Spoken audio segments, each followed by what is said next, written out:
Alam mga tropa kits. Si Asa naka-live oh. Mga oras ba ngayon?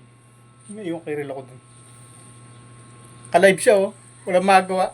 Ayan. Puna Hello ng po, puna. Ma'am Nilin. Big love shout out po, Ma'am Nilin. Ayan po, Pinupuna mga ng baliw, pinupuna yung mga tao sa Hong ayan, Kong. Inggit na inggit. napakalamig dyan sa Hong Kong. Parang dito sa Taiwan, Lamig-lamig daw malamig sa pa Hong Kong. rin. Si Mela raw Ayan na. po. Kulay talong na Paano? raw ang labi. Ayan, paano nila mapansin is sarili lang nila, iniisip nila galing po kay Kaagapay Sinisisi na Grace. sinisi O, diba? Ma'am Rowin. Sira Kasi na yung internet mo, nasira nga po Reyes saglit. Community. Ayan. Good Oh, afternoon po, pinupuna Tamsat ng na Ma'am pinupuna. Irene Anino po, Teka di ba? Tapos sasabihin ninyo, chismosa kami? ano kaya? Sasabihin ninyo, Naka-live nangialam oh. kami? Bakit po namin alam? May nakapagsabi po. May nagsabi po sa Pakinggan amin nyo. na sponsor ni Rina. Hmm. Ha? Hindi raw si chismosa. Pero lahat ng nangyayari sa Hong Kong, pinakikialaman. Nakita niya po yung lamig ni Milani. Tiyan, kakabulol-bulol na. Huwag natin pakinggan to. Banatan ko na lang. Hasa. Ano problema mo? Napakialaman mo yung nasa Hong Kong. Eh kung kahit maligas sa lamig dyan, pakialam mo. Ano talaga to? Hugot na hugot talaga. Ano Hasa? Hugot na hugot ka talaga. Anak ka ng tatay mo. Putak ka ng putak dyan. Ano, nangingitlog ka? Nangingitlog ka sa inggit? Puna ka ng puna. Kami nga eh, hindi na pinupuna eh. Pakialam mo dyan. Anak ka ng tatay mo Hasa. Gigil na gigil ka pa, inggit na inggit ka. Hindi ka mamasyal. Kung nagrereklamo si Melanie, di syempre, ititigil yan pasyal-pasyal na. Hindi naman nagrereklamo eh. At bakit ikaw? Hindi naman malamig dyan, pero yung labi mo, kulay talong din. Gli-lipstick ka lang din. Kahit nga ako eh, pag nilalamig eh. Kahit na brown yung labi ko, pagka nagkukulay talong din yan eh. Natural yan. Puna ka ng puna. Pati suot mo, pati madamit, pinupuna mo. Inggit lang? Ewan ko sa'yo, Hasa. Ang luwag ng tornilyo mo, ang laki ng hugot mo. Nauubo tuloy ako sa'yo. Nangat tuloy lalamunan ko sa'yo, Hasa. Pinakinggan ko eh. Kasi nakita ko yung pangalan ko. Pero pagbukas ko, hindi ko narinig sa bunganga niya yung pangalan, yung bira niya tungkol sa akin. Pero nandiyan ang pangalan ko. Hindi ko nakatiis. Tutulog sana ako, papahinga ako eh. Kabukas-bukas ko, siya na mulatan ko. Sakit-sakot, medyo masakit pa tuloy ulo ko, bitin sa tulog. Ganito ko Hasa. Pag gusto ko tatrabaho. Pag gusto kong break time, diyan na ako. Eh ako nga eh. Panay yung panood ko, wala nga ako napupuna. Sakit na nga ng ngawit na nga yung ko shout out. Minsan wala pa ako mapanood, nawawalan signal. Kaya iniiwan ko, nanahin lang ako. Tapos ikaw, pinupuna mo ng pinupuna. Ang dahil mong napupuna. Anak ka ng tatay mo Hasa. Saan ba kami lulugar sa'yo? Oy, ano ko na lang talaga? Hanap buhay lang talaga yun sa'yo. Nagpipilit ka na lang. Ba gagawin natin kay Hasa? Kung ay nako. Ang tindi mo Hasa. Bakit hindi mo komentuhan yung halimbawa, nabahaya na. Ito naghahanap talaga to ng naghahanap talaga siya ng nung ikapipintas. Noon bahay pinipintasan. Ngayon hindi mapintasan yung bahay. Kasi wala pa yung bahay, wala tayong sa bahay. Wala tayong update sa bahay. Pero pag nag-update tayo sa bahay, pag nasa bahay na naman ang pupunahin yan. O ngayon nasa Hong Kong. Pakialam mo naman Hasa. Anak ka ng tatay mo Hasa, maluwag na talaga tornilyo mo. Halata ka talagang nasisira na ulo mo. Yung depression mo Hasa. Naku, lumalala na. Ayoko sana reaksyonan to eh. Kaso, Banat ng banat. Yung mga binabanatan niya, wala nang pakialam. Enjoy na enjoy sa Hong Kong. Kung gusto nilang mamasyal, kung ano gawin nila, wala ka nang pakialam dun, Hasa. Bakit epektado ka? Kami nga na supporters, kung magkasakit yan, pakialam mo. Ang tao nagkakasakit talaga. Kung nasa Pilipinas nga lang ako nga lang, nandito sa Pilipinas eh. Yung klima dito, mainit na mainit sa araw. Tapos, sa madaling araw, malamig. Pag lumabas ako madaling araw, sa bakuran namin, pupunta ako doon. Dahil magkakape ako. Bigla akong nasisipon eh. Yun ang pakialaman mo. Punahin mo, bakit ako lumabas ng madaling araw? Bakit yun nasa Hong Kong? Pinakikialaman mo. Huwag na nga natin to. Napansin Wala po namang niya, kwenta to. ayaw lang po. Wala ka lang mapunasa. Pakialam naman ito kung ano nangyayari. Kung giniginaw na, kung ano. Kung kain lalamig eh. Pakialam mo, kung ginawin ka ikaw nga, nung nasa diet ka sabi ni Kunyang sa'yo nakaboots ka pa ro, init-init sa diet, nakaboots ka naka-blazer ka pa yata, kung nakabarong ka daw Pinakialaman ka ba? Di ba, pinagtawanan ka lang? Pero walang nakialam sa'yo. Yun ang film mo suot kung ginawin ka ba, kahit na mainit na panahon, giniginaw ka, pakialam ng mga kasama mo. Ikaw talaga, Hasa. Alam mo kasi, iba-iba yung anong katawan natin. Ako nga minsan, kaya nga ayokong tumabi sa kanilang matulog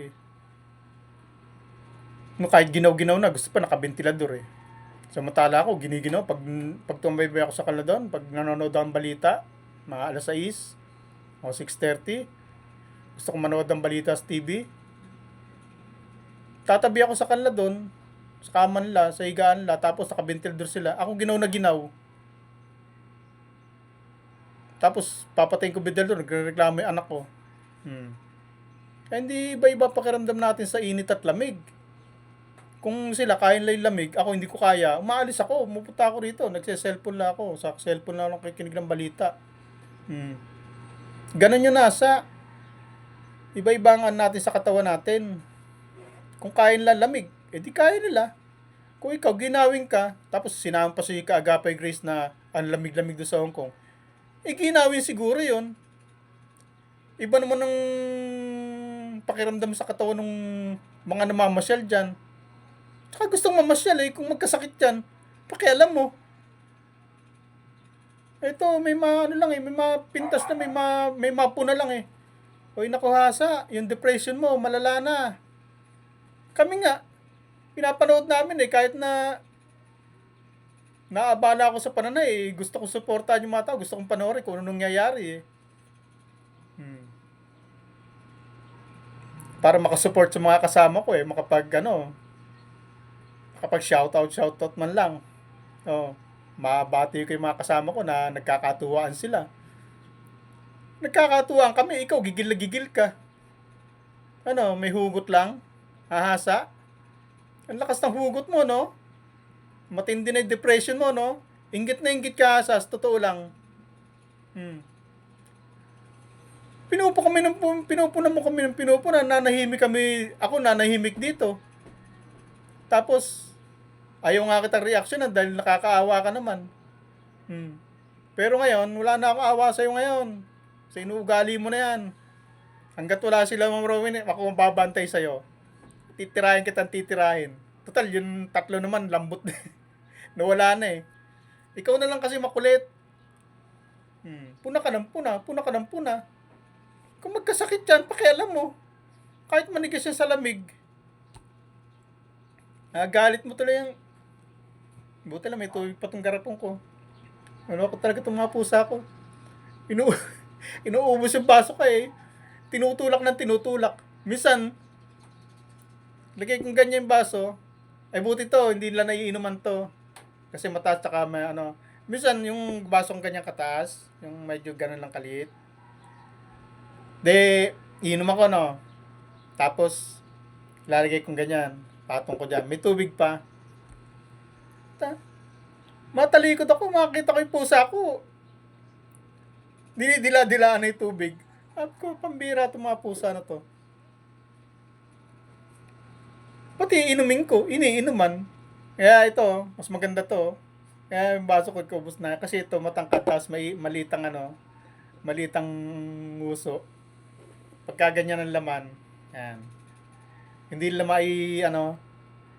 hindi nila maipasok yung nguso nila para makakuha ng tubig. Eh doon kasi sa ibang baso, malaki ang bunganga, di ba? Ayun, kasi yung mukha nila doon na isusubsob nila. Eh dito, pagka hindi puno ito, makakaganyan ng tubig. Hindi nila hindi nila masipsip. Kaya mas gusto ko to. Tsaka maliban pa sa pinagbabasag nila yung baso ko. Pag naiwan ko sa lababo, nakapatong, pag dadaan sila, pag nakita may nakaharang na baso, imbas na umiwas, ang gagawin, nahawiin yung baso. Ay, babasag. Tama, mas maganda to. Tangkad, tapos ano to. Ano to yung... Kasi pag nagpabili ako ng yung ano ba, yung kaong, yung nata, ayan, ito lalagyan to ng nata. Marami akong ganito. Kaya mas gusto ko yung basong ganito kasi hindi nadidilaan ng pusa. Maliit ang ano to. Ayan. Balik tayo kaya sa good vibes lang ako. Nagpag-good vibes lang. Kasi daan na ako medyo tumataas sa emosyon ko dahil nakakabuisit na kaya. Alam mo sa hindi ko na alam ang gagawin sa'yo. Wala na kaming puntahan sa'yo. Lahat na napupunahin mo. Pati ba naman pagdadamit? Pati ba naman yung pagkukulay ng talong ng labi? Pinupuna dahil ano daw si Melanie, giniginaw na raw, hindi raw makareklamo. Dahil gustong ipasyal ng mga... Siyempre, gusto rin nila yan. At kung magkasakit yan, pakialam mo naman hasa. May mga sponsor na kasama yan, may mga pera yung kasama niyan. Di ipapagamot. Ano ba naman ang sakit na makukuha sa lamig? Trangkaso lang yan, lagdat lang yan. Pag nadali ng paracetamol lang ang kailangan niya, saka amoxicillin. Galing na yan. Problema mo hasa. Tiyan mo, na-reaksyon tuloy kita, banatan tuloy kitang katangahan mo. Malala na depression to. Hasa, malaki na depression mo. Wala nang puntahan sa'yo mga kaano mo. Wala na. Kaya tama lang na mag-solo ka dyan. Kasi, yung mga anak mo, kapag ka nakasama mo yan, problema sa'yo anak mo. Nasabi ko sa'yo. Tama lang na mag-isa ka dyan. Tama rin na wala kang partner. Dahil yung partner mo, baka mauna pa mabuang sa'yo ng tuluyan. Ikaw buang ka na, pero hindi pa lubos. May matinong isip ka pa rin eh. Kaya nga depression lang ang umaabot sa'yo eh. Hindi pa yung pagkabaliw talaga. Depression lang yan. Pero baka mauwi sa pagkabaliw yan, hasa. Baka mabaliw ka. Sa totoo lang. Kaya huwag pairalin yung masyadong yung depression mo, gamutin mo unti-unti ng pagiging relax ba. Mag-relax ka lang muna. Huwag ka munang punan sa mo. Yung depression mo na yan ang maglalagay sa'yo sa pagkabaliw. Ngayon, maluwag lang tornilyo mo. Pero, darating panahon, pag nalaglag yung mga tornilyo mo sa utak, tinakasan ka ng bait, nasabi ko sa'yo, mababaliw ka. Matutuluyan ka mabaliw. Tigilan mo na yung hasa. Lumalala yung depression mo. Halatang ng depression mo na lang na yan eh. Halatang dinadaan mo na lang sa sa ganyan-ganyan, pag puna-puna. Intindi mo lang pamilya mo hasa. Huwag mo na silang pakialam mo sa Hong Kong. Nag-i-enjoy yung mga tao eh. Gusto mag-enjoy din kayo na, no? Sabihin mo kay Kaagapay Grace, kung malamig dyan sa Hong Kong, kung ginawin siya, umuwi na siya sa Pilipinas. Wag ibang klima ng katawan niya sa klima ng ibang tao. Huwag niya ipapares yung klima ng katawan niya sa klima ng iba. Kung nilalamig siya yung iba hindi eh. Kung kaya lalamig pakialam nyo. Sa baliw ka na. Bye-bye.